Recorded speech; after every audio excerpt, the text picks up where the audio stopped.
Hey y'all, welcome back to my channel, or welcome if you're new here. My name is Yemi, and this is the story about the time I found out I have dyslexia. My name is Bella Thorne, and this is the story of the time I found out I have dyslexia. Y'all, this is my ghosting story. I wasn't the ghoster, obviously, so this was like 2016 to 2017. I was dating this guy.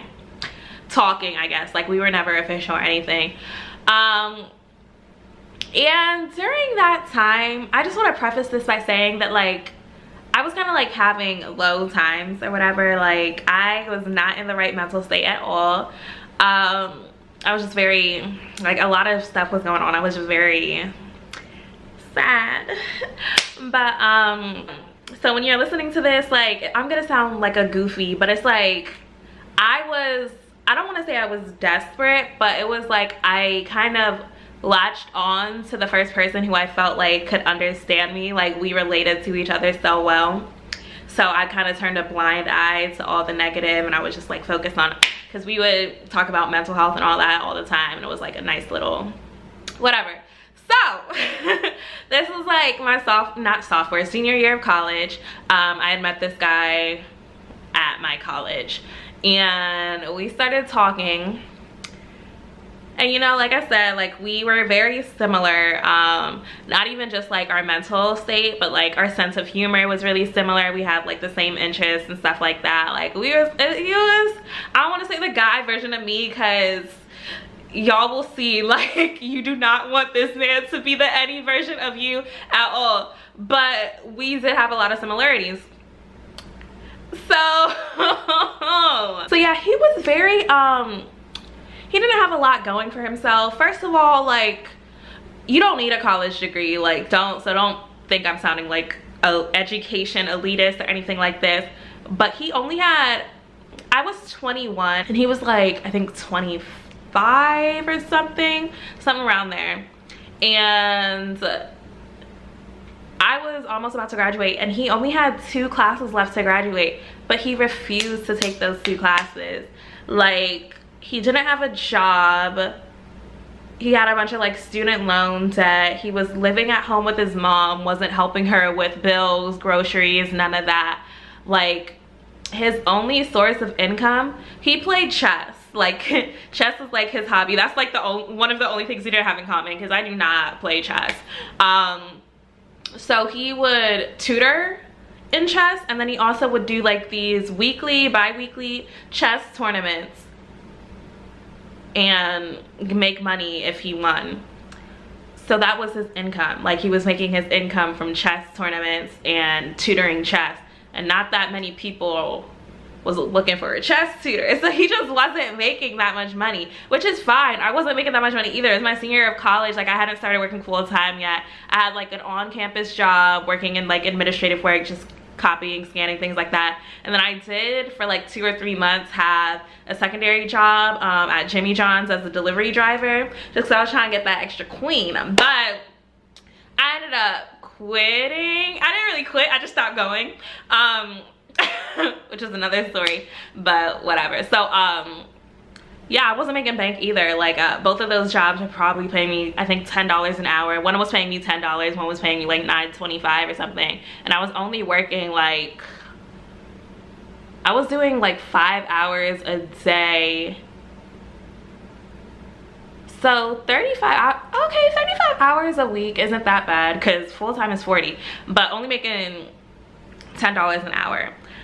Anyway, that's not the point of this. I just want to say that, like, it was so, I wasn't asking for much. Like, I was very low maintenance. Anytime I did need maintenance, I was the one providing for myself. Like, he would never provide for me, anything like that, which we're not doing anymore. You know, get that bread, get that head, then leave. But so in fact, I was the one who was providing for him, low-key. He didn't have a car. He would like use his mom's car whenever she wasn't using it. When she was using it, this man was driving my car. Like, whenever we would go on dates, he would rarely pay. He probably paid for like 2 dates, and we probably went on, because we talked for like roughly a year, a little less than a year, and probably went on like, I don't even know the number. Like, I've blocked out so much of that time of my life, but he rarely ever paid for dates. When he did, it would be like super cheap places that we went to, like fucking Shake Shack or something, like to get a burger. He would like pay. I bought him clothes because he was like kind of into running, so I would buy him like athletic wear, bought him I bought him a Christmas present or Valentine's Day, maybe both, I don't know, but he like never got me gifts, so it was like always me giving, which is fine. Like, I'm a giver, I like it. And like, I low-key back then, not so much anymore, but back then I didn't really like taking things from people. Like, I was more of a receiver. No, I was more of a giver than a receiver, so it was like fine. And like I said, I liked him because we had so much in common and he like really understood me. So I'm not saying all this to badmouth him, I'm just trying to set up the, like, I wasn't asking for much, but also like, boy, fuck you. He's also the guy I lost my virginity to.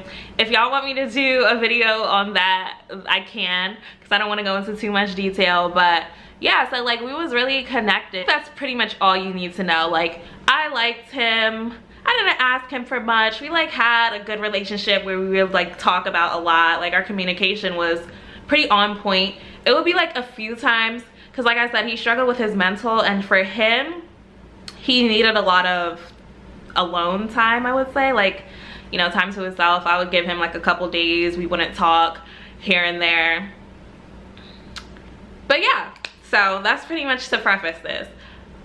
His birthday was August, I don't remember the exact date, but August. So there was this ramen place that he really liked, and y'all, it was not like no instant ramen, like 50 cents a pack ramen.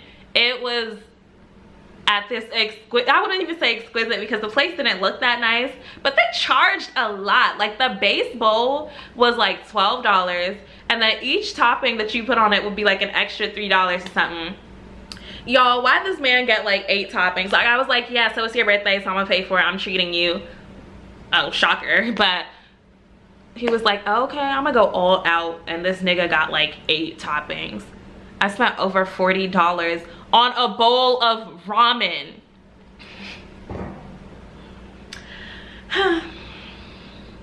So yeah, but you know, I liked him, so it wasn't like at that time I wasn't like, oh my god, you know, like I was kind of like, oh, you being a little much, but it wasn't like I was upset or anything. So I had sent him the last text message, and like, whenever I send the last text to somebody, I expect that person to be the next one to hit me up. I don't know, I'm just not, that's just what I expect. So I sent the last message. Next day he didn't hit me. I'm like, okay. Next day after that he didn't hit me. So I'm like, okay, maybe this is another one of his times where he just wants some alone space. But I was like, we had a really good time on your birthday, so, and like, you didn't seem, you know, like most of the time I can tell when he needs his space, or he like will tell me like, yeah, I don't feel like talking. But this time he wasn't, so I was just like, okay. So day 3, I finally texted him. I was like, good morning. Hours passed. Morning had passed. He hadn't responded. I texted him, good afternoon. Hours passed. Afternoon had passed. No response. I had texted him, good evening, sir. He didn't respond. So I'm like, okay. Mind you, this man didn't have social media like that. Like, he did have a Twitter account, but it was kind of like a business Twitter for his chess. So he didn't really use it to tweet personally. He didn't have like an Instagram that I knew of. And that's pretty much it. No Snapchat, anything. So like, it wasn't like I could even see what he was up to or anything. Like, he wasn't posting anything on his Twitter. I couldn't see like Instagram or Snapchat stories. It was just like, so kind of in the dark. I was like, okay, what's going on? Low-key kind of concerned, like, is this man alive? Did he fall in a ditch somewhere? One more day had passed. That's when I finally picked up the phone and called. He wasn't answering. Called twice. maybe 3 or 5 times. You know, it was just, he wasn't answering. I think like it was like 4 or 5 days after his birthday, he had tweeted something on his business profile page, like his Twitter for his chest, like not related to us obviously, like just a business tweet or something, like, oh, I'm streaming my chess match with this guy. I was like, oh, okay, so you are active, like you are alive. So I hit him up again, like, yo, what's going on? Like, are you okay? Did I do something wrong? You know, was the ramen undercooked? Like, what's happening? He didn't respond. And so I don't know, something in me, like something in my spirit was saying, did this man block me? So I was like over here Googling, like, how do you know if an iPhone user has blocked you? And Google was telling me that your messages will still go through as delivered. It will still be blue. Google's telling me if you call, it'll still ring normally. So basically, it was really no way I could tell if this man had blocked me. You know, like text free, text now, where you can get like a temporary phone number or whatever. I had made one of those and texted him and called him just to see if anything was different. Like, I don't even know. I was like resorting to anything. I was just trying to figure out what was going on. Like, where is this man at? He didn't respond to my text. The phone rang. He didn't answer. So I'm like leaving him voicemails on both my text-free number and my real number. Like, yo, what is going on? Like, hit me back, etc., etc. And then a week had passed since the last, like since his birthday, the last time we talked, linked, anything like that. And I was just like, something in me snapped. Like, I was so angry, pissed off, sad. Like, I just had so many emotions going on. I was crying. Like, I'm literally calling him. Like, each time it goes to voicemail, I'm hanging up, calling him again. I probably called him like 10 or 15 times that night. Like, I was really going out sad. I'm like texting him, like, you know, what the fuck? Like, who do you think you are? Do you know who I am? Like, are you insane? Are you okay? Like, have you lost sense? Like, you know, I spent $45 on a bowl of ramen for you. I let you put a butt plug in my asshole. Like, what did I do wrong? I was just going off. Whole time, I didn't even know if this man had me blocked or not. So either he's reading these messages and he's really good at ignoring them, or this guy had me blocked.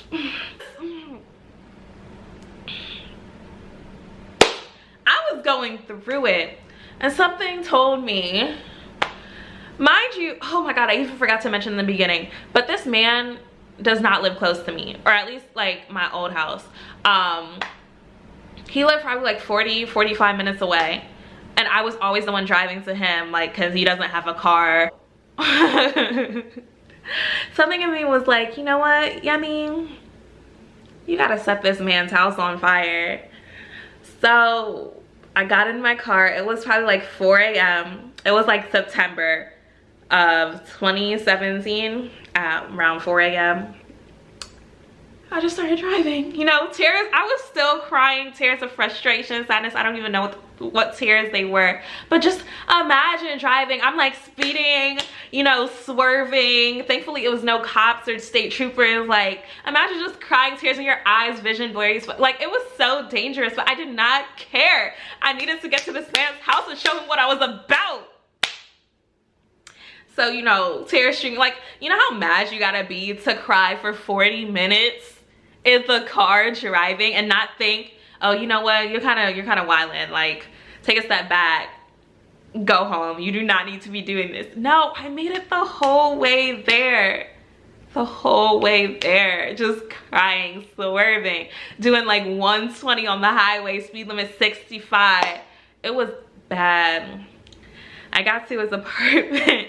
I just got like I had a box of matches that I took from my mother's kitchen, and I was just like, and each time I would do the, it would go out because it was windy as that day. And I think it was like a sign from the Lord, like God was really on my side, because each time I went through about, I really want to say I went through like 16 matches just going like and each one wouldn't light a blaze.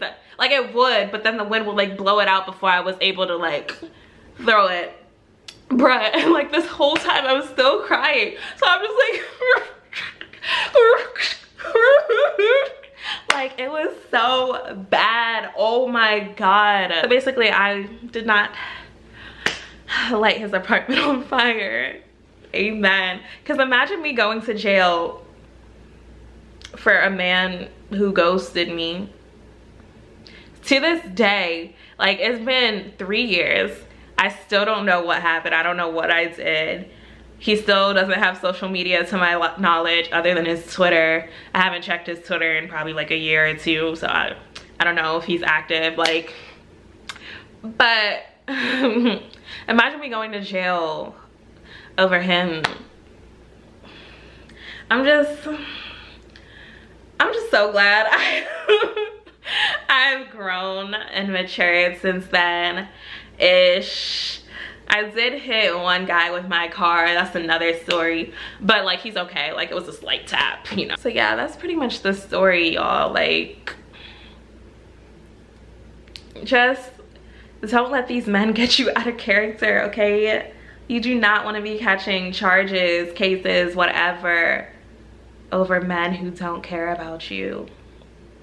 And that's on what? Period. So thank you all so much for watching. Let me know if you want more of these videos, because I do have a bunch of story times. If you're my friend in real life, you know, or if you follow me on Instagram, and then you know. But yeah, so thank you for watching, and I will see y'all in my next video. Bye.